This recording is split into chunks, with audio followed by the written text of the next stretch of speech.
Happy Ramnavami.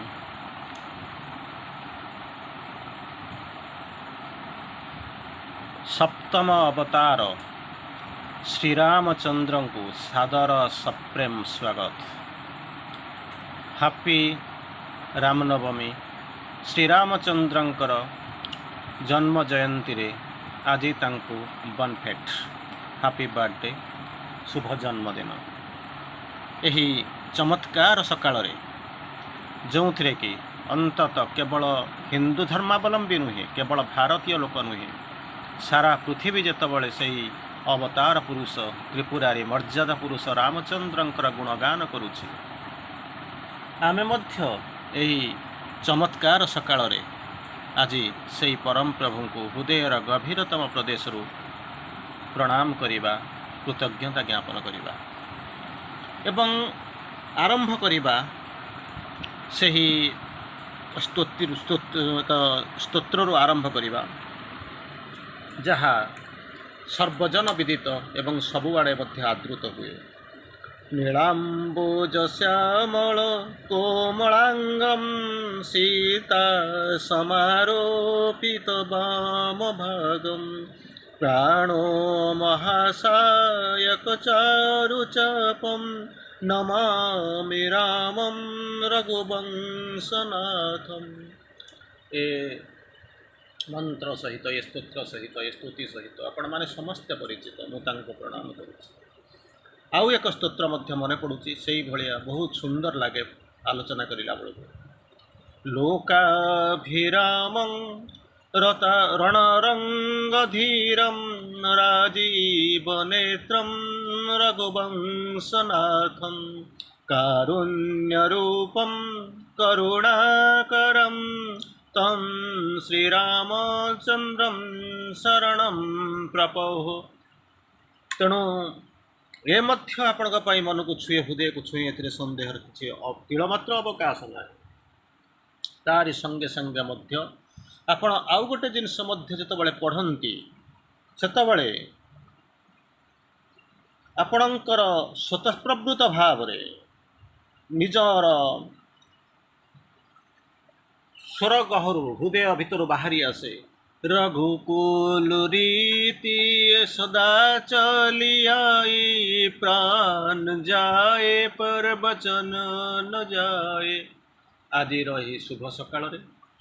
ଏହି ସୁନ୍ଦର ମୁହୂର୍ତ୍ତରେ, ଏକ ଜନ୍ମ ଜୟନ୍ତୀରେ ପ୍ରଭୁ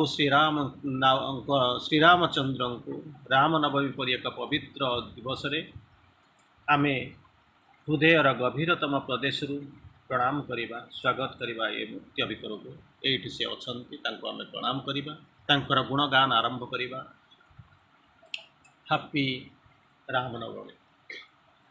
ତେଣୁ ଏଇଭଳି ଅବସ୍ଥା ଭିତରେ ଆମେ ଗୋଟିକ ପରେ ଗୋଟିଏ ଆମେ ଆରମ୍ଭ କରିଯିବା ଏବଂ ଚିନ୍ତା କରିଯିବା। ଗୁଣଗାନ କରିବା ପୂର୍ବରୁ କିଛିଟା, ଆମେ ତ ସମ୍ପୂର୍ଣ୍ଣ ଭାବରେ ଏକ ସୀମିତ ସମୟ ଭିତରେ ଆମେ ସବୁତକ ଆଲୋଚନା କରିପାରିବା ନାହିଁ, ତଥାପି ମଧ୍ୟ ଆମେ ତା ଭିତରେ କିଛିଟା ଚିନ୍ତା କରିବା, କିଛିଟା ଆଲୋଚନା କରିବା। ଯେତେବେଳେ ଚିନ୍ତା କରନ୍ତୁ, ଦଶରଥ, ପିତା ଦଶରଥଙ୍କର 3ଟି ପୁତ୍ର। ତେଣୁ ଯେତେବେଳେ ହେଉଛି ବର୍ଣ୍ଣନା କରୁଛନ୍ତି, ପୁତ୍ର ତାଙ୍କର 3ଟି ଥିଲେ, ପତ୍ନୀ ଥିଲେ।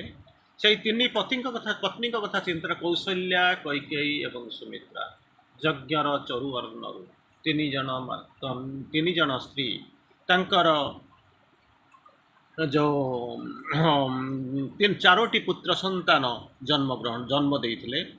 କୌଶଲ୍ୟାଙ୍କ ଠାରୁ ଆମେ ଜାଣିଛନ୍ତି, କୌଶଲ୍ୟା ହେଉଛନ୍ତି ରାମଚନ୍ଦ୍ରଙ୍କର ଜନନୀ,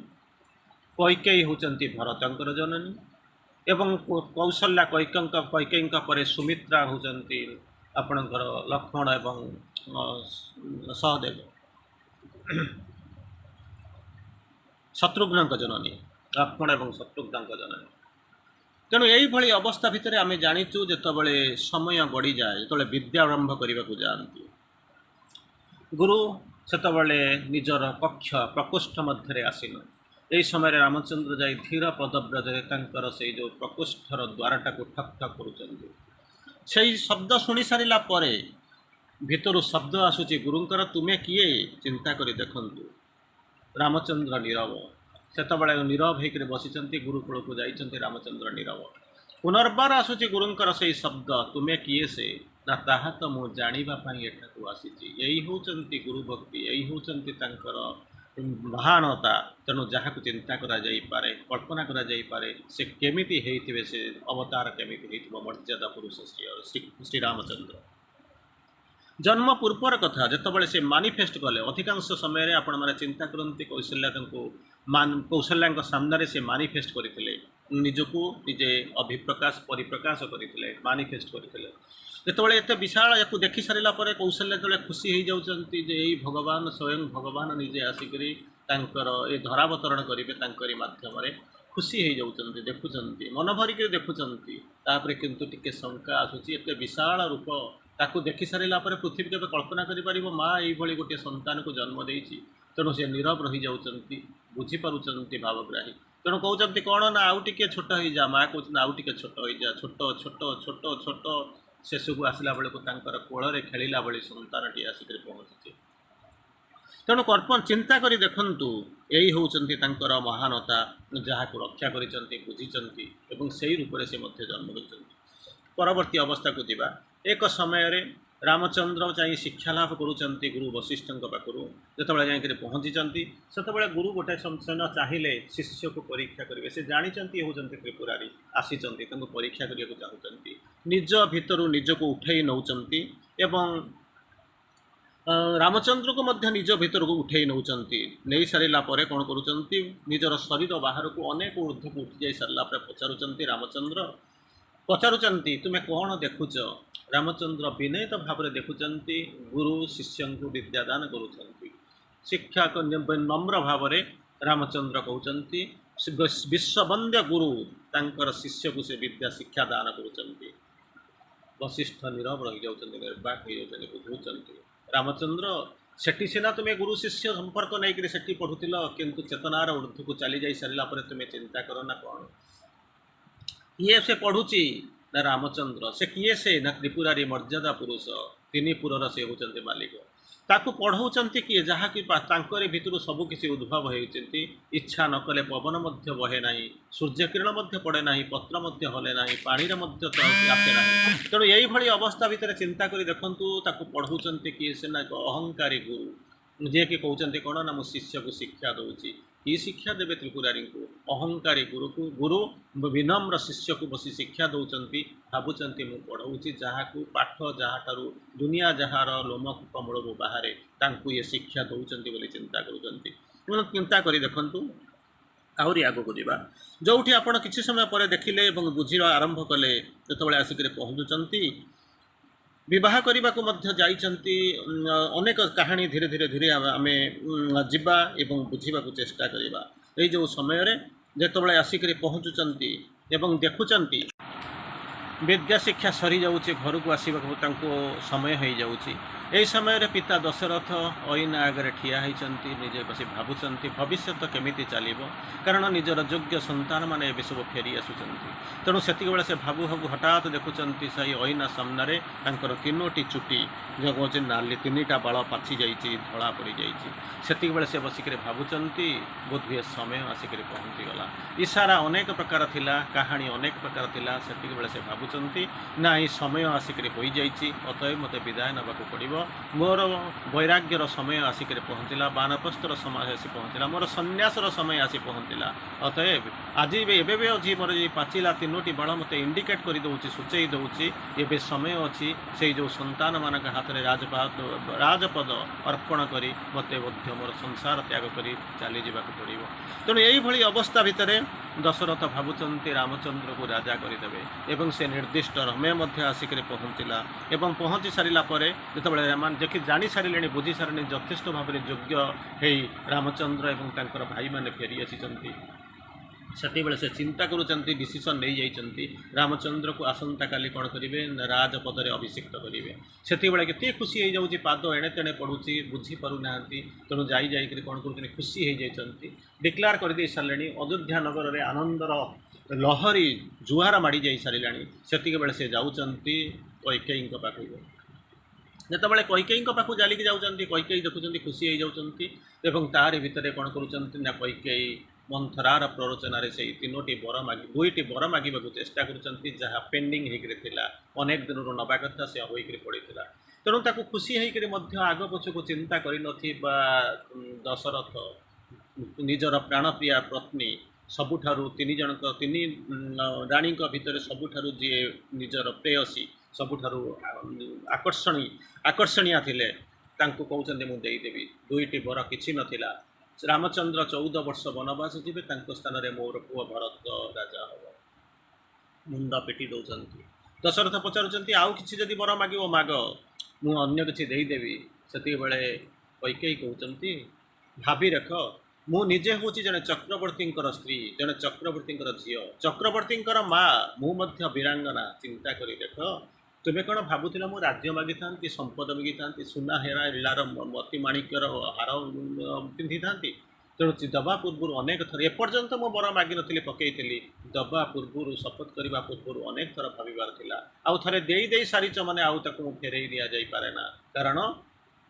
सत्य स्कंद थरे मात्य सत्य करे कन्या थरे दान करा जाए गुटी थरे पकई बाजू आरंभ करे तेणु यही अब न्याय तुम्हें जो दे पारिच दियो नचे तुम धर्म रक्षा हो पार ना से धर्म तुम्हें विच्युत हो जाओ अतएव असहाय होकर ठिया दशरथ पिता दशरथ को जिते खबर पाई सारा रामचंद्र मागुंट जे माँ के पुत्र सबुबले कुपुत्र हो पारे किंतु जननी के कुमाता हो पारे ना अतएव जितेबाला से मागी सारी से तार पछरे निश्चित भाव में किसी उद्देश्य अच्छी अतएव मत क्षमा करंतु मत आदेश दिंतु मो सका उठी पाती बाहिबा पूर्व मत या छाड़ी जावाक आदेश दियंती कारण ये हूँ माँ माते ये माता जी पालन करे कुमाता केबे भी संभव नुहे कुपत्र जदि भी सतदा सबुबले सबु समय सबुआड़े संभव अतएव मो माँ से बाणी को से माँ आज्ञा को मु मानिक जावाई प्रस्तुत अच्छी तेणु चिंता करी देखु तारि भितर बंची तारि भितर जाऊा मनुष्यर केते चिंता केते मोहनीयता थिला तेणु जो चली जाऊँच चिंता करी देखु जिते राज्य को कांदुंट समस्ते जो कांदुंट जोटी आनंदर लहरी जुटुला से बर्तमान शोकर संताप जो बही जाऊँगी शोकर लहरी छाई हो जाऊँगी रामचंद्र एमतीक लक्ष्मण हृदय भितर विद्रोहर भावना सृष्टि होती ठीक से बेले रामचंद्र फेरई दौरान निजर प्रजा मान बुझे दौरान तो मुझे जाऊँगी मोर जन्म हूँ एक भिन्नतापाई तुम्हें राज्यर बासी जी राजा हम तुम्हें ता प्रति आनुगत्य प्रकाश करवा यह हूँ प्रजार धर्म अतएव तुमको चली जावाक पड़ो एवं प्रजा मैंने कांदी कांदी से जो राज्य को फेरी आसुले ताहा होती से रामचंद्र महानता जिते जाकर पहुँची सैन्य बाहिनी सहित भरत जाई किसी दूर रखिदे चली चली जाऊँच प्राणप्रिय भाई को देखा करने से बेले हुए तो सौमित्री लक्ष्मण तांको भितर किछिटा चिंता कुचिंता जात हो काले से आक्रमण करने को आसी तेणु से बेले रामचंद्र बुझे दौरान राम आ भरत भितर किसी पार्थक्य ना जी रघुकुल संतान ता मध्य केवे जो ईर्षा असूया स्वभाव पाए ना अतएव आसवाक दियो भरत आसिक पहुँचुचे रामचंद्र को फेरी जावाक अनुरोध करुच्ची आपण मैंने जानते जदि फिजिकाली देखा हेले रामचंद्र भरत भितर डिफरेन्सीएट करवा भारी कष्ट किंतु तथापि कहते फेरी जावाई किंतु सबुजाक स्वीकार करुँच रामचंद्र शुणुंट कहते चिंता कर देखूँ ना कौन मुझे फेरी जी चली जी किंतु चिंता कले बाप पिता जो सत्य जो थरे सत्य करिसें से जदि सत्यच्युत हो संतान मैंने केमी सहवा अतएव समयर पाद चिन्ह 14 वर्ष आज पर अच्छी जमी काली की चली जाव किंतु जदि आम बापांकर सत्य एवं जदि माँ कथा जदि आम रक्षा न कर इतिहास पृष्ठारे आम सब गोटे गोटे कलंकित अध्याय सृष्टि करवा अतएव तुम्हें चली जाओ से बेले रामचंद्र को मागुंट भरत मु तो चली जी राज्य शासन करी किंतु मुझे गोटे जिनस करी कौन ना मत तुम पादुका दीटा दिंतु से पादुका दीटा को मुझे राजप्रासे सिंहासन उपर बसईकरी मु कौन करी ना मु प्रजा शासन करी जेपर्यंत तुम्हें न आसीच से पर्यंत मुझे अपेक्षा कर रही गोटे दिन जदि डेरी हो चिंता कर देखो तापर भरत को पाइबा कष्ट हो अतएव शपथ करिसंती कथा देइसंती रामचंद्र मु निश्चित फेरिबी मैं एक दिन लौट के आऊँगा ए मत भूल जाना तो निश्चित भाव से ही समय पूर्ण हो गला पर मुझे आसबि ए सन्देह तिले मात्र अवकाश नहीं अतएव खाली गोड़े दुई खंड जो कठौला यही जो जंगल तारि भितर जो माटी पत्थर तारि भितर कंटा सबुजाक छाड़ी देकर राजीव लोचन निजे चली जाऊँच से 14 वर्षर वनवास भितर चिंता करी देखंतु ता भितर आम जाऊँच 14 वर्ष भितर अनेक असुर बध होती अनेक जिनस ता भितर एवं से जो जिनस भितर आम गोटाए जिनस देखुं गोटे दिनर गोटे कहानी जोटा कि हूँ सुना मुरिक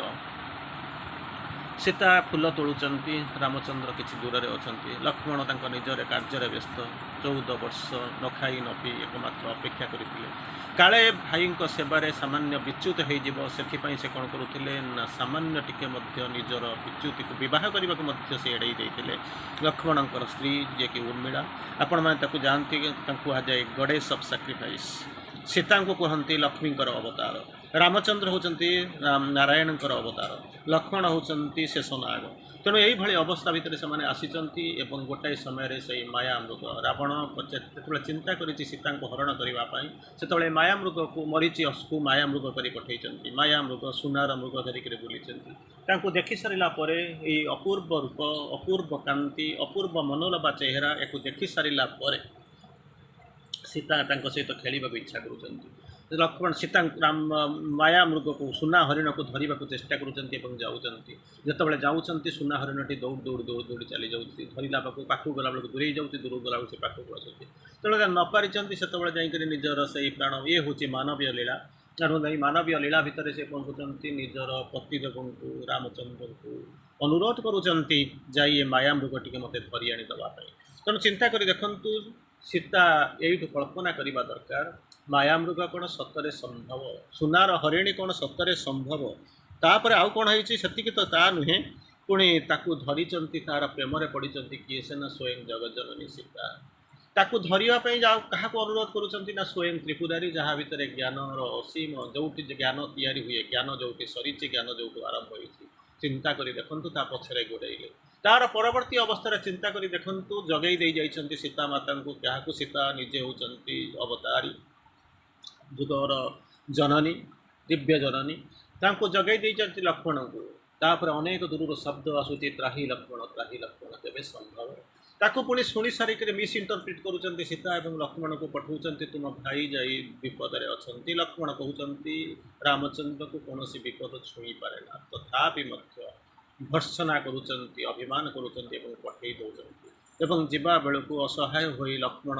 3टी गार सीता आगे टाणी जाती जहाँ ये हूँ मानवीय लीलार ये हूँ एक भिन्न और अंतिम पर्याय तेणु जो 3टी गार पछरे रहिले सीता को किसी कौन विपद स्पर्श करना जदि गार टपिजे ताहले यही अनेक विपद माड़ी आसबार संभावना अच्छी चिंता कर देखु लक्ष्मण फेरी चलीगला रावण आसिक पहुँचुची भिक्षा मागवाई भिक्षाम देही गारर पछपटे थी सीता भिक्षा ऑफर करुँच रावण कहते मुझे ग्रहण करें तुम एपटू आसा पड़ो दवा पड़ो सीता जानी ये हूँ लीला मनीष जो खेल करती खेला भगवान देवता मान जो लीला खेल करती कहते लीला अतएव जुगर यही हूँ योजना जिज्ञासा तेणु गार टपिबा पड़ा और रावण द्वारा अपहूत होगा पड़ा तेणु यही समय चिंता करूँ केवल रावण नुहे लक्ष्मण सीता आगे 3टी गार टाणिला पृथ्वी आम आगे 3टी गार टाणे गारर सेपटे रहिले तुम्हें हम सुरक्षित तुम्हें हम पुण्यवान आउ गार को टपी चली टपिगला तुम्हें असुरक्षित सीता परी अपहूत हो जबार संभावना अच्छी तुम्हें पापबंध हो जापार तेणु यही हूँ जुगर जिज्ञासा जुग को वार्ता ता भर चलीगले सेतिक नुहे तार परवर्ती अवस्था आम जाचु अनेक समय जाचु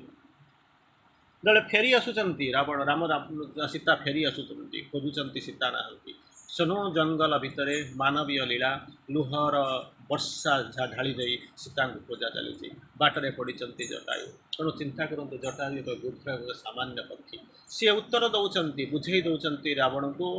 रामचंद्र को जे रावण यही दिगरे दक्षिण दिगारे लेकर जाइए चेष्टा कली बंचाई किंतु पारिली ना रावणकर से खड़गर आघात मोर सामान्य गुद्ध पक्षी मोर से जो पक्षद्वय जो पक्षच्युत हो गला से पारिली ना तेणु अतएव मत मोर जो दिव्य कर्म करने को आसी मुझे क्षांत होती मुझे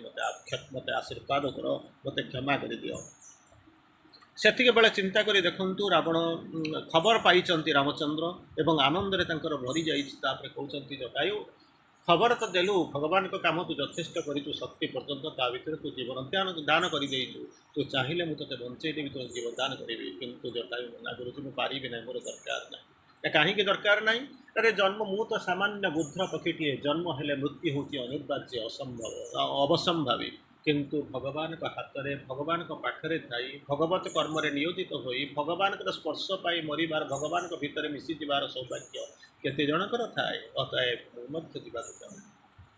ठीक से ही भाई आपणकर चिंता करुवे जो बाली सुग्रीव युद्ध होता से अवस्था आपण मैंने जानी से जो बाली जिते बाली को पछपटू जो आघात कर चिंता कर देखु बाली युक्ति करुच्ची जे कौन पाई मत पछरू आघात कले ताकू रामचंद्र बुझे दौरान तुम्हें विभिन्न प्रकार पाप कर पर धारा हरण कर जी कि होती भाईर स्त्री हूँ तुम सोकल्ड तुम नारी तुम भौणी बा तुम कन्या सदृश ता प्रति तुम्हें लड़ुत्व दृष्टि पकईच भाईर सिंहासन हरण कर विभिन्न प्रकार पाप तेणु अतएव राज्यर राजा हिसाब से मोर तुमको दंड दबार अधिकार अच्छी मुझे दंड देती आउ तुम्हें जदि चाहब से मंदोदरी आसिक किछटा अभिमान कर चली कहते ठीक अच्छे जदि तुम्हें चाहूच मुझे तुमको बंचाई देवी से बाली कहते थे जन्म नेले तो समस्ते मरते किंतु भगवान को पाखे भगवान का तीर में आघात हो भगवान का कोल शोई भगवान को आखि को आखि मिले भगवान का स्पर्श पाई भगवान भितर मिलबार केते जन को सौभाग्य मिले मु तो सामान्य मांकड़ दिए अवश्य मांकड़ राजा चेतनार ऊर्ध्व को चली जाइए मुझे जानी सारे प्रथम मुझे अंधकार भितर थी दुनिया को जापर जीवन को जापर नी किंतु वर्तमान मुझे जानी सारी बुझी सारी अतएव मत मरवा को दियो भाया सौभाग्य अनेक जन्मर पुण्य मिले मुझे पुण्यर अधिकारी हो सारी तेणु चिंता कर देखु यही हूँ मर्यादा पुरुष रामचंद्र तापर कौच कौन तार परवर्ती अवस्था को जानते जिते अहल्या उद्धारण हो चिंता कर देखो अनेक दिन से पति द्वारा गौतम द्वारा अभिशप्त हो पाषाणी होकर पड़े राम राम जाप करुच्ची तेणु से बेले आसिक पहुँचुंट विश्वामित्र निर्देश से जो पत्थर को स्पर्श कलापर सुंदरी नारीटे होकर अहल्या ठिया होती जो पचार से कहते मुझे जानी ना कौन तुम्हें जानी ना दिने ना दिने आप निश्चित भाव में आसवे मत उद्धार करेंगे कारण मत यही जिनस कहला मुझे स्पर्श आज साजुज्य सालोक्य सामीप्य सबुजाक मुक्ति मु पाई जाइए मोर जीवन धन्य हो जाइए मत जीव तेणु मुझे जानी यही हूँ भगवान निश्चित आसवे ए सन्देहर अवकाश ना से भाई सबरी को चिंता करते गुरु गला बेले को कही जाइए भगवान निश्चय आसवे अपेक्षा करी आखिर पानी मलाणी अपेक्षा कोड़ी बाछी बाछी रखुच्च भगवान आसिक कहे तेणु आश्रम को चारिपटे सफा कर कारण भगवान केतबे आसिले हुए 360 डिग्री कौन एंगल भगवान आसीपारती तेणु चारिपट को सफा कर रखी निपी माजिक सफा कर आश्रम सराउंडिंग प्रेमिसेस को भगवान आसवे भगवान आसिले कंटा से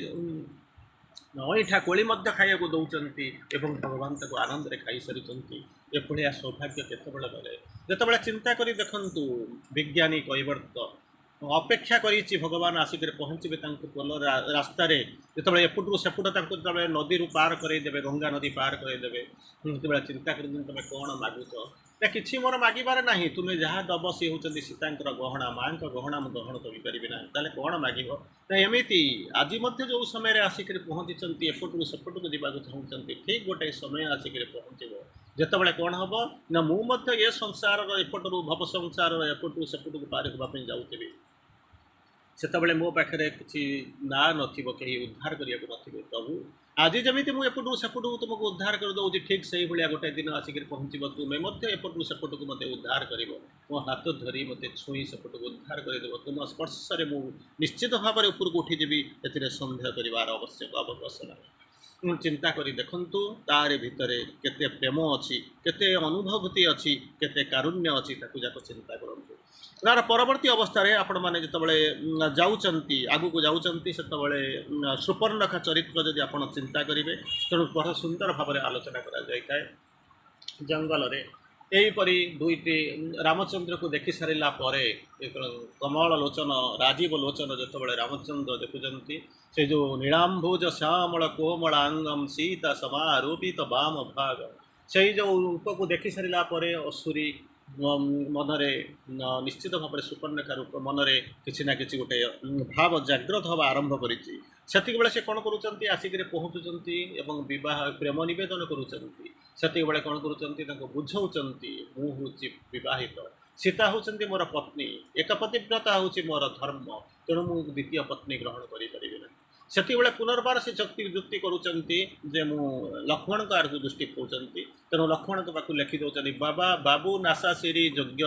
ଯୋଷାକୁ ବିହର କାନନ ଆଲିଙ୍ଗନକୁ। ତେଣୁ ତାର ଭିନ୍ନ ଅର୍ଥକୁ ନେଇକରି ଲକ୍ଷ୍ମଣ କ'ଣ କରୁଛନ୍ତି, ତାର ନାକକୁ କାଟି ଦେଉଛନ୍ତି। କେଉଁଥିପାଇଁ କି ହୁଏତ ଏଇ ଏକ ମୁଖ୍ୟ କାରଣ ହେଇପାରେ ଯେଉଁଥିପାଇଁ କି ରାମ ରାବଣଙ୍କର ଯୁଦ୍ଧର ଆରମ୍ଭ ହୋଇଛି ଏବଂ ସୀତାହରଣ ପର୍ବ ଆପଣମାନଙ୍କୁ ଦେଖିବାକୁ ମିଳିଛି। ତାର ପରବର୍ତ୍ତୀ ଅବସ୍ଥାରେ ଆମେ ଯେତେବେଳେ ଯାଉ, ତାକୁ କହନ୍ତି କ'ଣ ନା, ଅଧିକାଂଶ ସମୟରେ ମଧ୍ୟ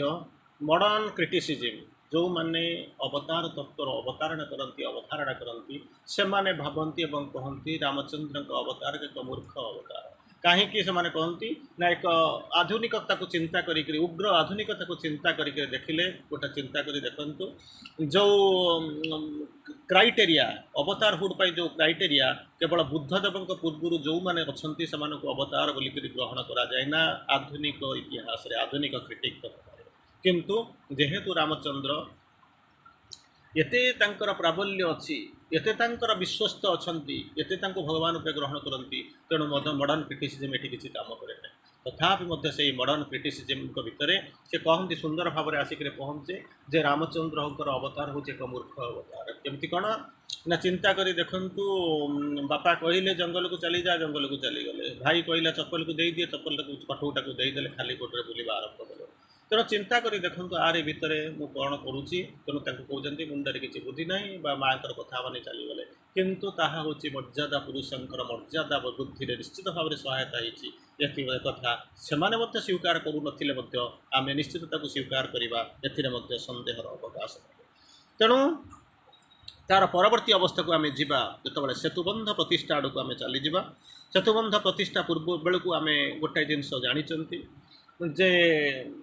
ରାସ୍ତା ତିଆରି ହେବ, ଖବର ମିଳିଯାଇ ସାରିଲାଣି। ତେଣୁ ତାରି ଭିତରେ କ'ଣ କରିବ ନା, ରାସ୍ତା ତିଆରି ହେବ। ତେଣୁ ଯେତେବେଳେ ରାସ୍ତା ତିଆରି ହେବ, ସେତେବେଳେ ପ୍ରଥମେ କ'ଣ ହେଉଛି ନା, ତିଆରି ହେଉଛି ଶିବଙ୍କ ଲିଙ୍ଗ ତିଆରି ହେଉଛି। ଯେତେବେଳେ ଶିବଙ୍କ ଲିଙ୍ଗ ତିଆରି ହେଉଛି, ତାକୁ ପୂଜା କରାଯାଉଛି। ଏହି ସମୟରେ ଶିବ ପାର୍ବତୀ ଉପରେ ଉଡ଼ି ଉଡ଼ିକରି ଯାଉଥିଲେ। ପାର୍ବତୀ ଦୃଷ୍ଟି ପକାଇଦେଲେ, ପଚାରିଲେ, କହିଲେ ପ୍ରଭୁ, ନିଜର ଶିବଙ୍କୁ ପଚାରୁଛନ୍ତି, ପ୍ରଭୁ ଆପଣ ତ ସବୁବେଳେ କହନ୍ତି ଯେ ରାମଚନ୍ଦ୍ର ହେଉଛନ୍ତି ଆପଣଙ୍କର ଭଗବାନ, ହେଉଛନ୍ତି ଆପଣଙ୍କର ଈଶ୍ୱର,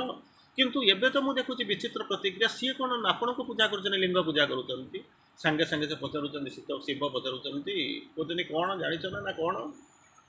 ତୁମେ ପଚାର ସେ କିଏ। ସେ କହୁଛନ୍ତି ରାମେଶ୍ୱର। ଶ୍ରୀ ଅରବିନ୍ଦ ନା, ରାମଚନ୍ଦ୍ର ରାମେଶ୍ୱର ହେଉଛନ୍ତି କ'ଣ, ରାମଚନ୍ଦ୍ର କହୁଛନ୍ତି ରାମସ୍ୟ ଈଶ୍ୱର ରାମେଶ୍ୱର, ରାମଙ୍କର ଈଶ୍ୱର ହେଉଛନ୍ତି ରାମେଶ୍ୱର। ସେତେବେଳେ ପଚାରୁଛନ୍ତି କ'ଣ, ରାମଙ୍କର ଈଶ୍ୱର ରାମେଶ୍ୱର, ତମେ ତାଙ୍କୁ ଡେଲି ପୂଜା କରୁଛ। ସେତେବେଳେ ଶିବ ହସି ହସି କହୁଛନ୍ତି ନାଇଁ, ସେ ଭୁଲ ମନ ବୁଝେଇବା ପାଇଁ ସେମାନଙ୍କୁ ଭୁଲ ମିସ୍ଇଣ୍ଟରପ୍ରିଟ୍ କରିଥିଲେ, ଭୁଲର ବ୍ୟାଖ୍ୟା କଲେ। ତାହେଲେ ପଚାରୁଛନ୍ତି, ସତୀ ପଚାରୁଛନ୍ତି, ତାହେଲେ ଠିକ୍ ବ୍ୟକ୍ତିଟା କ'ଣ ମୋତେ କୁହ। ସେତିକିବେଳେ କହୁଛନ୍ତି ରାମ ଈଶ୍ୱର ଯସ୍ୟ ସ ରାମେଶ୍ୱର, ରାମ ହେଉଛନ୍ତି ଯାହାଙ୍କର ଈଶ୍ୱର, ସେଇ ହେଉଛନ୍ତି ରାମେଶ୍ୱର। ସତୀ ବୁଝିପାରୁନାହାନ୍ତି, ପାର୍ବତୀ ବୁଝିପାରୁନାହାନ୍ତି, କେବଳ ଗୋଟାଏ ଜିନିଷ କହୁଛନ୍ତି କ'ଣ ନା, ଏଇ ହେଉଛି ତୁମର ଲୀଳା, ଯିଏକି ମଣିଷ ବୁଝିପାରିବ ନାହିଁ। କିନ୍ତୁ ବୁଝିଲେ ବି ସେଦିନ ସତୀ ନୀରବ ରହିଥିଲେ, ଏଥିରେ ସନ୍ଦେହର ଅବକାଶ ନାହିଁ। କାରଣ ଗୋଟିଏ ସତ୍ତା, ତିନୋଟି ଯେଉଁ ଅଧିମାନସ ଚେତନାର ସତ୍ତା, ସେ ଯେଉଁ କହୁଛନ୍ତି ହାୟର ଗଡ଼ ବୋଲିକି ଆସନ୍ତି, ଗୋଟିଏ ହେଉଛନ୍ତି ବ୍ରହ୍ମା, ଗୋଟିଏ ବିଷ୍ଣୁ, ଆଉ ଜଣେ ହେଉଛନ୍ତି ମହେଶ୍ୱର।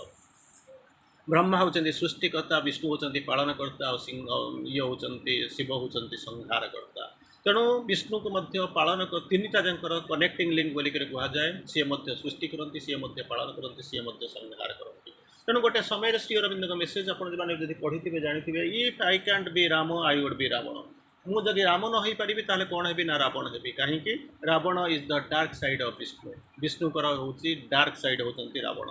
तेणु यही सब अवस्था भितर आम जो आगू को जाऊ से कौन हो बंध सेतु बंध प्रतिष्ठा हम जिते पोल फपड़ा हो बड़ बड़ पत्थर मांकड़ मैंने आनिक फपाड़ी आरंभ करुँचे कौन हो पत्थर गुड़ाक बुड़ी जाऊँच ना भासी जाऊँच देखिले आ सेतुबंध प्रतिष्ठा हमार संभावना ना। अतएव क्रोधी होकर रामचंद्र बर्तमान कृणीर सर बाहर कर धनुरे लगाऊँ, मुझे समुद्र को सुखई देवी मोर सैन्य मैंने जो मैंने अच्छा भर देकर बसी चली से वरुण देव थरी थरी कंपी डरिक आसिक पहुँचुं। प्रभु ये कौन करुँच ना कौन ना आपण जदि नियम तैयारी करी प्रकृतिर नियम तैयारी करिसेंती आपण जदि भांगे आपण ताहले सृष्टि रहिबो केमिति माने तुमे तो जानिच पानीर धर्म हूँ बहिक नहीं जहाँ पड़ो ताको बसैक नहीं जीव। तेणु तार नियम भांगापी तुम समुद्र को सुखई देव ताहले तो पृथ्वी बंची पारनी, जल शून्य हो ताले मुझे कौन करी ना प्रभु जी नियम करी से कौन नियम चलैबार जानी ना माने आपण पाखे नल नील अच्छा से चाह को छुईदेवे जो पत्थर को सी फाँसवा आरंभ कर मुझे को कथा दूसरी से जो कथा मुझे पत्थर को भसईदेवी ना कि माने गुड़ाईदेवी ना कि भसई भी नेबी ना। तेणु से रपणकर बंध प्रतिष्ठा हम। अतएव आप प्रकृतिर नियम उल्लंघन करूँ ना, चिंता कर देखु पत्थर लेखा हम रामचंद्रकर नाम ता उपरे लेखा जीव जहाँ को भगवान रक्षा करती बुड़ेब किए, भगवान जहाँ को टेकी धरती बुड़ेब किए, आ भगवान जहाँ को फपाड़ी दिखती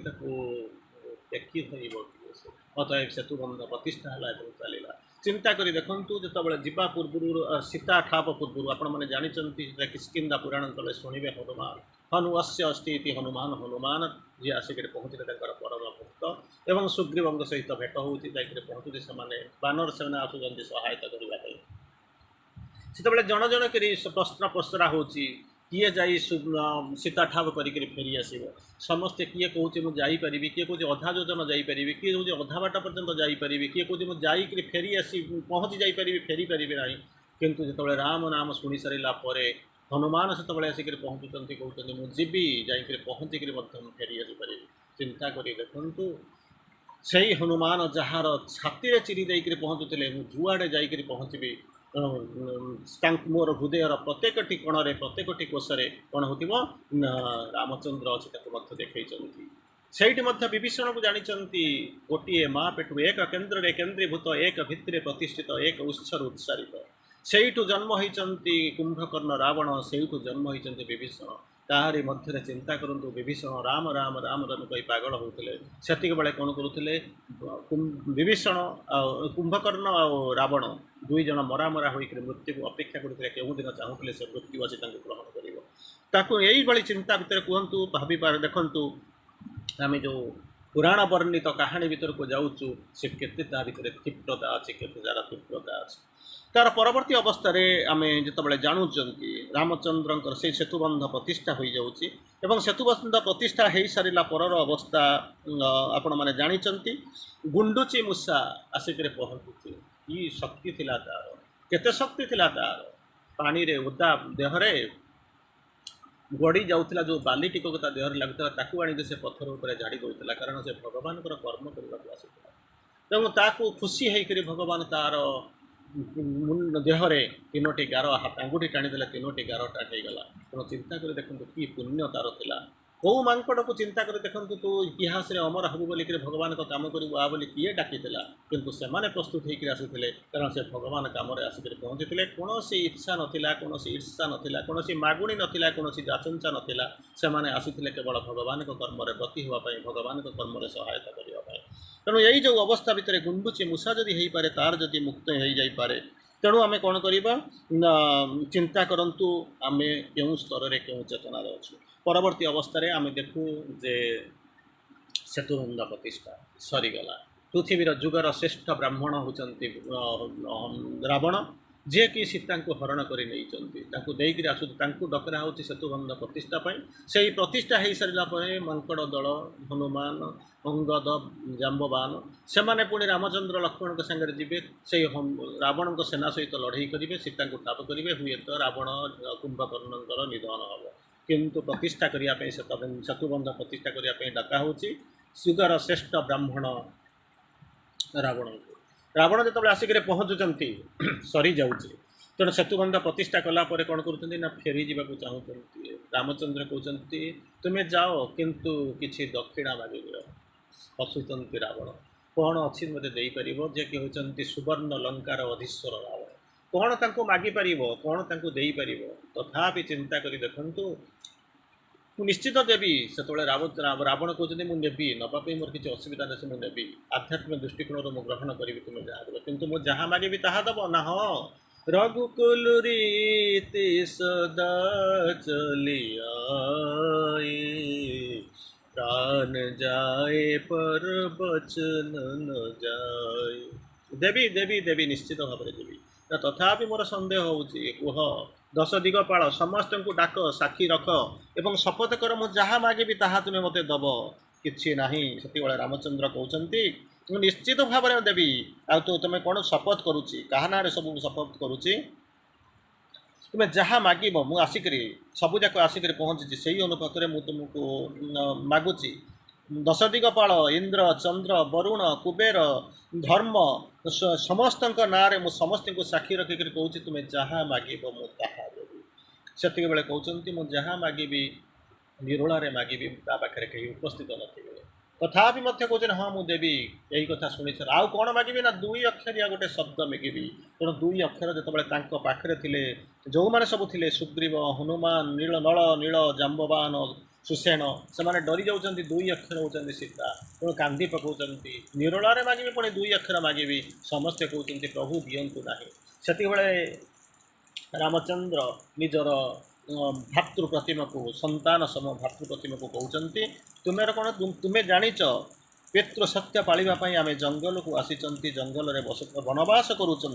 तेणु अशेष भाग्य बल गोटे भाई को पाई तेणु चिंता करने दरकार ना तुम्हें चली जाओ मुझे जहाँ भी हम समय निश्चित भाव में इतिहास मन रख कारण गोटे जिनस मुझे रघुकुल राय रघुकुल रीति सदा चली आई प्राण जाए पर वचन न जाए तेणु न जाए तेणु कलंक लगेगा दबान रघुकुल वंशर गारी मारे तेणु तुम्हें जाओ टिके फेरी जाऊँ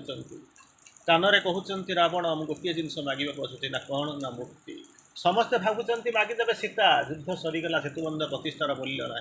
किंतु रावण चाहूँगी मुक्ति मत ये असुर जोनि मुक्ति दियो असुर संभव असुर प्रकृति मुक्ति दियो से रामचंद्र कहते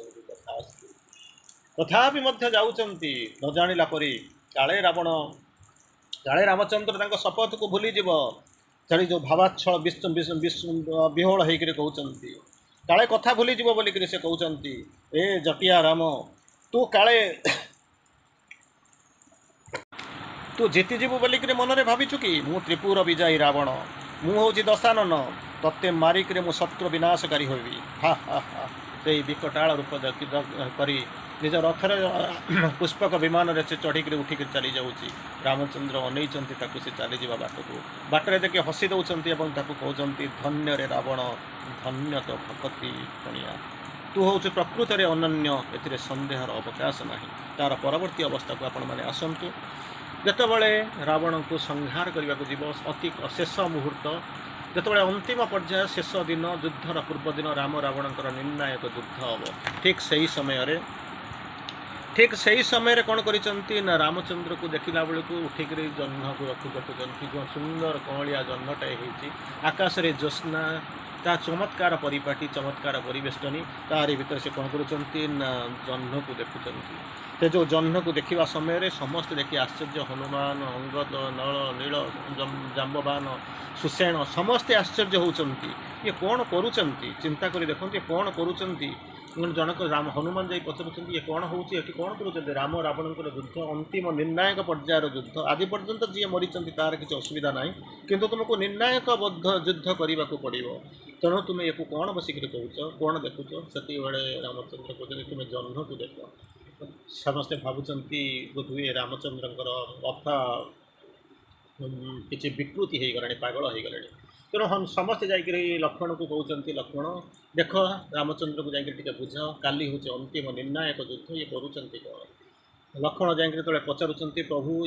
ଏଇ ସମୟରେ ଆମେ ଯେଉଁ ସମୟରେ ଆମେ ଯୁଦ୍ଧ କଥା ଚିନ୍ତା କରିବା କଥା, ସେତେବେଳେ ଆପଣ ଜହ୍ନ ଦେଖୁଛନ୍ତି ନା? ତୁ ବି ଜହ୍ନ ଦେଖେ, ସେଇ ଜ୍ୟୋତ୍ସ୍ନା, ସୁନ୍ଦର ଜ୍ୟୋତ୍ସ୍ନାକୁ ଦେଖିବାକୁ ଚିନ୍ତା କର। ବୁଝିପାରୁନାହାନ୍ତି ରାମଚନ୍ଦ୍ର, କ'ଣ ତୁମେ କହୁଛ? ସେତେବେଳେ ବୁଝେଇବାକୁ ଯାଉଛନ୍ତି, ଲକ୍ଷ୍ମଣ ମୁଁ ପ୍ରକୃତରେ ପାଗଳ ହେଇନାହିଁ ରେ, ନା କ'ଣ? ଦୁନିଆକୁ ଯେପର୍ଯ୍ୟନ୍ତ ରାତ୍ରି ସକାଳ ନ ଆସିଛି, ଯେପର୍ଯ୍ୟନ୍ତ ସୂର୍ଯ୍ୟ ନ ହୋଇଛି, ସେ ପର୍ଯ୍ୟନ୍ତ ସକାଳ କଥା ଚିନ୍ତା କର ନାହିଁ। ଯେପର୍ଯ୍ୟନ୍ତ ରାତ୍ରିରେ ଅଛୁତେ, ସେ ରାତ୍ରିରେ କାଳିମା ଭିତରେ ରାତ୍ରି କଥା ଚିନ୍ତା କରିବାକୁ ଚେଷ୍ଟା କର। ତାପରେ ପଚାରୁଛନ୍ତି ଯେ କ'ଣ ନା, ଯେ ରାମଚନ୍ଦ୍ର ବୁଝିନୁ, ରାବଣ ମଧ୍ୟ ମୋର ମୋର ପ୍ରିୟ, ସେ ମୋର ସନ୍ତାନ। ଯେପର୍ଯ୍ୟନ୍ତ ଯୁଦ୍ଧ କ୍ଷେତ୍ରକୁ ସେ ମୋର ଶତ୍ରୁ ନାହିଁ ନ ହେଇକରି ଆସିଛି, ସେ ପର୍ଯ୍ୟନ୍ତ ମୋର ସନ୍ତାନ, ମୁଁ ତାର ଅମଙ୍ଗଳ ମନାସିବି କେମିତି? ତୁ ବି ଯେମିତି ମୋର ହେଉଛି ଅନୁଜ, ତୁ ମୋର ଯେମିତି ପୁଅ ଭଳି, ରାବଣ ମଧ୍ୟ ମୋର ସେଇଭଳି ଭକ୍ତ, ମୁଁ ତାକୁ ତାର ଅମଙ୍ଗଳ ପଞ୍ଚିବି କେମିତି? ଅତଏବ ରାତ୍ରି ପାହୁ, ସକାଳ ଆସୁ, ସୂର୍ଯ୍ୟୋଦୟ ଆସୁ, ଯୁଦ୍ଧ କ୍ଷେତ୍ରକୁ ରାବଣ ଆସୁ ମୋ ସାମ୍ନାକୁ, ଯେପର୍ଯ୍ୟନ୍ତ ସେ ଯୁଦ୍ଧ ଭିକ୍ଷା କରିନାହିଁ, ଯେପର୍ଯ୍ୟନ୍ତ ମଙ୍ଗଳ ଅମଙ୍ଗଳ ପାଞ୍ଚି ନାହିଁ, ସେ ପର୍ଯ୍ୟନ୍ତ ମୁଁ ତାର ଅମଙ୍ଗଳ ମାଗିବି କେମିତି, ପାଞ୍ଚିବି କେମିତି? ତେଣୁ ଚିନ୍ତା କରି ଦେଖନ୍ତୁ। ତାର ପରବର୍ତ୍ତୀ ଅବସ୍ଥାରେ ଆଉ ଗୋଟେ ଜିନିଷ ମଧ୍ୟ କହୁଛନ୍ତି, ଆପଣମାନେ ଜାଣିଛନ୍ତି। ଯେତେବେଳେ ଆସିକରି ପହଞ୍ଚୁଛନ୍ତି ଚାରିପଟରେ ହନୁମାନ ଆସିକରି, ସେତେବେଳକୁ ଲକ୍ଷ୍ମଣଙ୍କର ଶକ୍ତି ଭେଦ ହେଇଯାଇଛି। ସେତେବେଳେ ଆସିକରି ହନୁମାନ ଆସିକରି ଅଯୋଧ୍ୟାରେ ଖବର ଦେଉଛନ୍ତି ଯେ ଲକ୍ଷ୍ମଣଙ୍କର ଶକ୍ତି ଭେଦ ହେଇଯାଇଛି। ସେତେବେଳେ ସେ କହୁଛନ୍ତି, ସମସ୍ତେ ଦୁଃଖରେ ମ୍ରିୟମାଣ, କିନ୍ତୁ ଲକ୍ଷ୍ମଣଙ୍କ ସ୍ତ୍ରୀ ଆନନ୍ଦରେ ହସୁଛନ୍ତି। ଦୁଃଖ ନାହିଁ, ଗ୍ଲାନି ନାହିଁ, ଅବଶୋଷ ନାହିଁ। ସମସ୍ତେ ଯାଇକରି ପହଞ୍ଚୁଛନ୍ତି, ପଚାରୁଛନ୍ତି ଇଏ କ'ଣ କଥା? ସେ ସମସ୍ତଙ୍କର ଆଶ୍ଚର୍ଯ୍ୟ ଯେ ଶେଷନାଗଙ୍କର ଲକ୍ଷ୍ମଣଙ୍କର ସ୍ତ୍ରୀ, ତାଙ୍କ ଭିତରେ ଦୁଃଖ ନାହିଁ, ବରଂ ଆନନ୍ଦରେ ଅଛନ୍ତି। ସମସ୍ତେ ପଚାରୁଛନ୍ତି ଏ କେମିତି ସମ୍ଭବ? ସେତେବେଳେ ଲକ୍ଷ୍ମଣଙ୍କର ସ୍ତ୍ରୀ ତାକୁ ବୁଝେଇ ଦେଉଛନ୍ତି, ରାମଚନ୍ଦ୍ରଙ୍କର ଯେଉଁ ଦୂତ ହନୁମାନଙ୍କୁ ଡାକ, ସେ ଠିକ୍ ଯେଉଁ ବାର୍ତ୍ତା ଦେଇଛନ୍ତି ତାହା କେବେ ଭୁଲ ହେବ ନାହିଁ। ତାଙ୍କୁ ଡକାଯାଉଛି, ସେ ପାଖକୁ ଆସୁଛନ୍ତି। ତେଣୁ ପଚାରୁଛନ୍ତି ତୁମେ କ'ଣ ଦେଖିଲ? ନା ଲକ୍ଷ୍ମଣଙ୍କର ଶକ୍ତି ଭେଦ ହେଇଛି। ଠିକ୍। ଆଚ୍ଛା, ସେତିକିବେଳେ ତୁମେ ଲକ୍ଷ୍ମଣକୁ କ'ଣ କରୁଥିବାର ଦେଖିଲ? ନା ସେ ରାମଚନ୍ଦ୍ରଙ୍କ କୋଳରେ ହାତ ବଢ଼େଇ ମୁଣ୍ଡ ରଖିଥିଲେ। ତାପରେ କ'ଣ ହେଇଥିଲା? ନା ରାମଚନ୍ଦ୍ର ସେଇ ତାଙ୍କର ହାତରେ ଲକ୍ଷ୍ମଣଙ୍କର କେଶ ପ୍ରକ୍ଷାଳନ କରିଥିଲେ। ଉର୍ମିଳା ଆହୁରି ହସୁଛନ୍ତି, ଲକ୍ଷ୍ମଣଙ୍କର ସ୍ତ୍ରୀ ଉର୍ମିଳା। ମୁଁ ବି ହସୁଛି, ତୁମେ ବି ହସ। କାହିଁକି? ନା ଚିନ୍ତା କରି ଦେଖ, ଶେଷନାଗ ଅବତାର ପୁରୁଷ ସ୍ୱୟଂ ତ୍ରିପୁରାରୀଙ୍କର ମୁଣ୍ଡରେ କୋଳରେ ମୁଣ୍ଡ ଦେଇଛନ୍ତି, ଆଉ ଭଗବାନଙ୍କର ସେଇ ଅଭୟ ହସ୍ତ ଯେତେବେଳେ ତାଙ୍କର ମସ୍ତକ କେଶ ପ୍ରକ୍ଷାଳନ କରୁଛି, ଚିନ୍ତା କରି ଦେଖନ୍ତୁ, ରାମ ଲକ୍ଷ୍ମଣଙ୍କର ମୃତ୍ୟୁ ହେବ ନାହିଁ, ମୃତ୍ୟୁ ହେବ ନାହିଁ, ମୃତ୍ୟୁ ହେବ ନାହିଁ। ତେଣୁ ଆହୁରି ମୁଁ ବି ହସୁଛି, ତୁମେ ବି ହସ। ଏଇ ହେଉଛନ୍ତି ରାମଚନ୍ଦ୍ର, ଏଇ ହେଉଛନ୍ତି ମର୍ଯ୍ୟାଦା ପୁରୁଷ, ଏଇ ହେଉଛନ୍ତି ପରମ କାରୁଣିକ, ଏଇ ହେଉଛନ୍ତି କରୁଣାକାର, ଏଇ ହେଉଛନ୍ତି ରାଜବଚନ, ଏଇ ହେଉଛନ୍ତି ରାମଚନ୍ଦ୍ର। ତେଣୁ ତାର ପରବର୍ତ୍ତୀ ସାବିତ୍ରୀରେ ମଧ୍ୟ ତିନୋଟି ଜିନିଷ ଆମେ ଶ୍ରୀ ଅରବିନ୍ଦଙ୍କ ସାବିତ୍ରୀରେ ଦେଖୁଛୁ। Away, let me keep my head upon thy lap. ତୁମ କୋଳରେ ମୋତେ ମୁଣ୍ଡ, ସତ୍ୟବାନ ଆସି କହୁଛନ୍ତି, ତୁମ କୋଳରେ ମୋତେ ମୁଣ୍ଡ ରଖିବାକୁ ଦିଅ। And guard me from evil fate with thy hands. ଯେଉଁ ମୃତ୍ୟୁ ଜନିତ ଏଭିଲ୍ ଫେଟ୍ର କବଳରୁ, ଦୁର୍ଭାଗ୍ୟ କବଳରୁ ତୁମେ ତୁମ ହସ୍ତର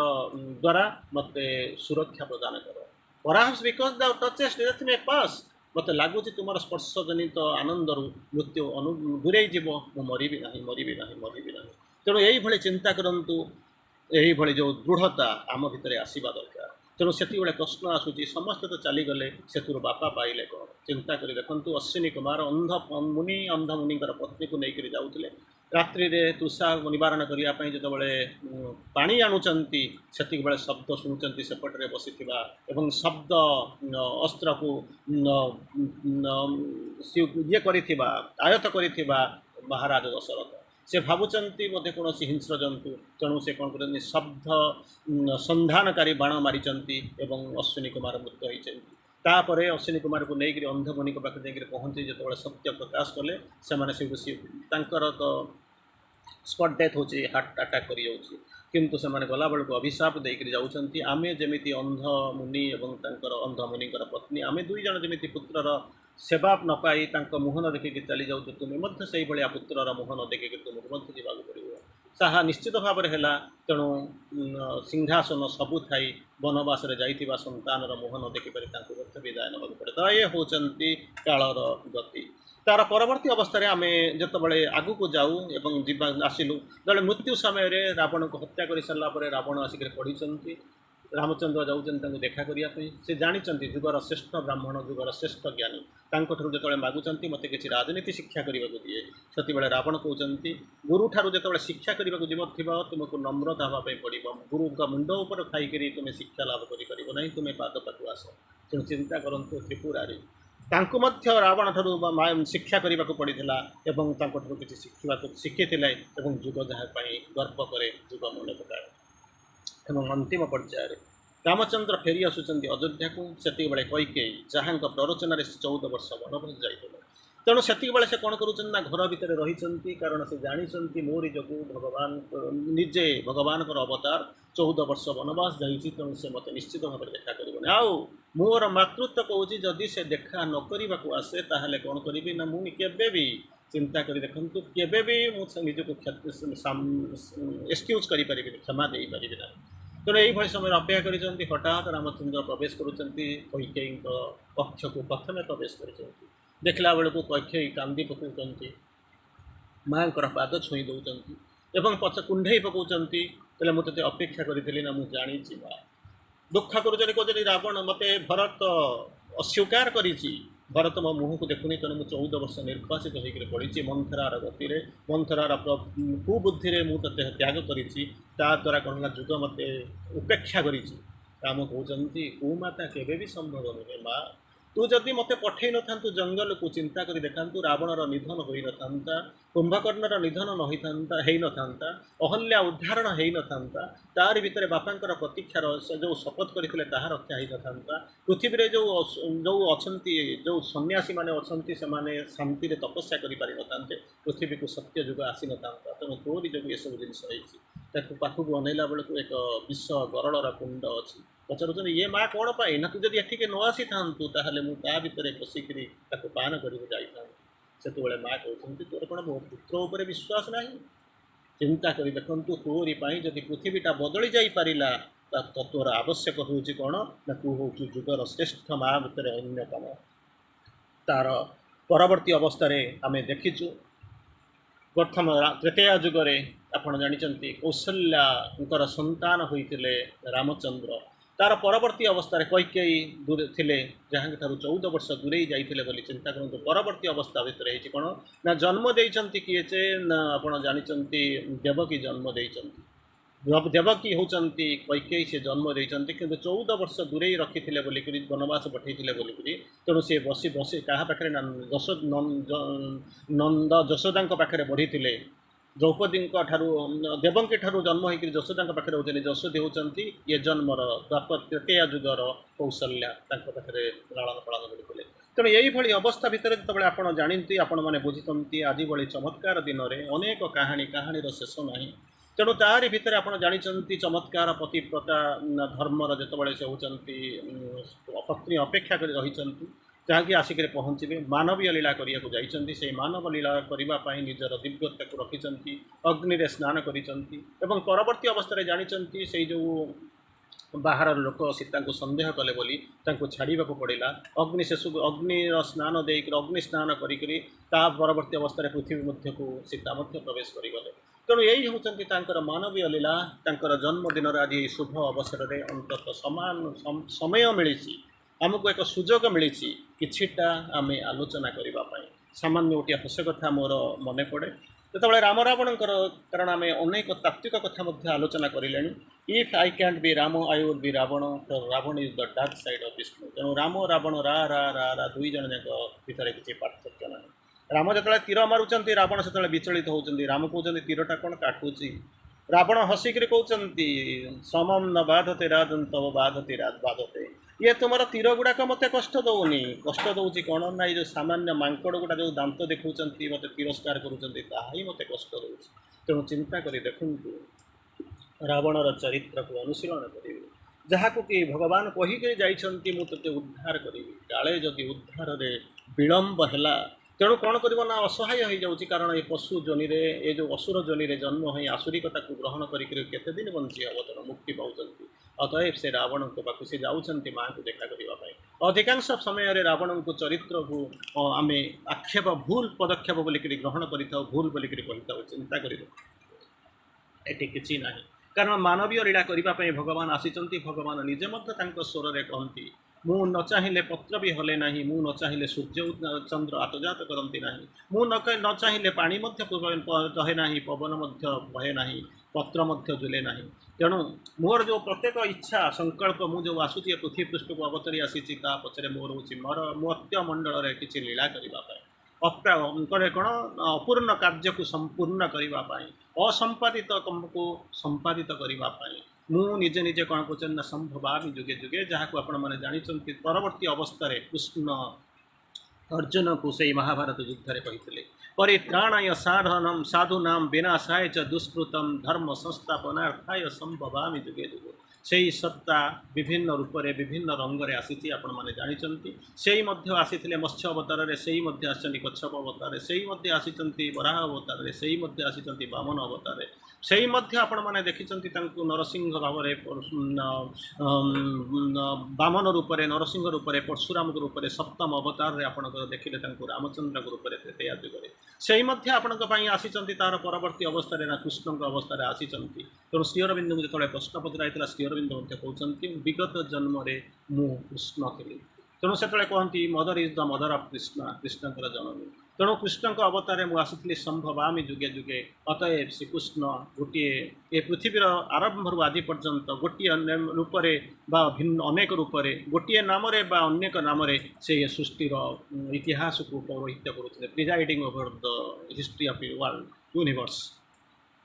तेणु श्रीअरविंद एटिके आसिक पहुँची to announce a new race and a new world that is supramental तेणु यही मानवीय चेतना धीरे धीरे विवर्तित होकर चेतनार विवर्तन होकर आम आज कौन करूँ छोट जो परिठा सिलेंडर ठार आरंभ कर बर्तमान आम श्रेष्ठ जीव मनुष्य आसिक पहुँचुँ से ही अवतार तत्व जो आम परिकल्पना कलु मत्स्य अवतार ठार आरंभ कर आम आसीलु ओभरमैंड वर्ल्ड पर्यंत आसीलु तार परवर्ती अवस्था हूँ अति मानसर अवतार माँ श्रीअरविंद आपको उपस्थित अतएव ये आम बसीचंती ये आम बुझुंट ये जो जाना भितर आम गोटे जिनस जाना से ही मर्यादा पुरुष रामचंद्र पाखे आज यही चमत्कार दिन में एक शुभ दिन में आम मथानत कर प्रणाम करवा एवं जन्मदिन शुभेच्छा जनइबा अंतत आज को 7300 वर्ष भितर गति जा चली सारापर जमी रामचंद्र जन्मदिन आम पालन कर दीपावली दिन आहरी गोटे जो दीपावली अयोध्या को प्रवेश आम दीपावली पालन कर ठीक से ही अवस्था भितर एमती से रामचंद्र को पालन करवा मर्यादा पुरुष रामचंद्र से गुणग्राह को ग्रहण करवा एवं आगु को अति मानस जुग को आगई जा अंतत चलीगले आपणकर पद्म फुटा आरंभ करूँ से पद्म फुटिगला अनेक दिन पर जमी आपण मैंने कहते अभिमानी दुर्योधन चाली पद्म फुटुला लक्ष्मी कांधरे विराजमान करुले ठीक से ही भली जुगर अनेक दिन चली जा सारा आपड़ी चलीगला पद्म फुटब हुए तो आपड़ से नथिबे ये जन्म ए ना ए रूप ए स्थान में नथिबे किंतु गोटे समय आसिक पहुँचे जमी आप चिंता करुवे महामानी दुर्योधन को प्रशंसा करुँच गोटे जन्म नहीं निजे निजक प्रशंसा करुवे किंतु भिन्न अर्थ भिन्न स्वर भिन्न शब्द ठीक से ही आज जो जन्मदिन में आम पालन करुँच बसी राम मर्यादा पुरुष रामचंद्र को जन्मदिन हापी बर्थडे वन फेट बोलिक कहते ठीक से ही आपणकर क्रियाकलाप एमती किसी हो जाऊ अनेक जुग पर आपड़ जो आसिक पहुँचे अंतत गोटे जिनस करवा आरंभ करेंगे से अतीत को भूली जाई आपण कल्पना करुवे जे आपण मानक भली जने कहीं जने थिला तेणु चिंता को नुहे चेतना को बदलैवा चेष्टा करूँ सौध नुहे साधना तैयारी करने को आरंभ करूँ मानसिकता को नुहे अति मानसिकता को चिंता करूँ मृत्युर नुहे दासत्व नुहे अमरत्व को आह्वान करूँ यह ही हूँ आज पड़ी एक सुंदर दिन में आपण मान चेतनार जागरण यही हूँ आह्वान आसतु आउ थे कहवा समस्ते समवेत कंठरे happy birthday happy Ramnavami Vande Mataram.